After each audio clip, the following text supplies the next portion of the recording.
नवीन वर्ष गुरुवारी सुरू होतंय. हे फक्त योगायोग नाही भक्तांनो, हे स्वामींचं संकेत आहे.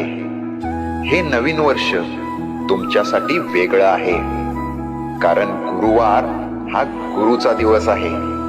आणि गुरु जेव्हा सुरुवात करतो तेव्हा अर्धवट राहिलेलं आयुष्य पूर्णत्वाकडे जातं.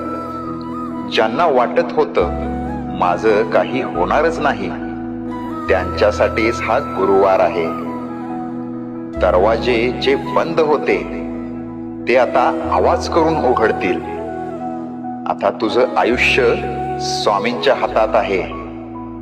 फक्त एक गोष्ट कर, मन साफ ठेव आणि श्रद्धा घट्ट ठेव, कारण नवीन वर्ष गुरुवारी सुरू होतंय आणि गुरुवार कधी रिकामा जात नाही.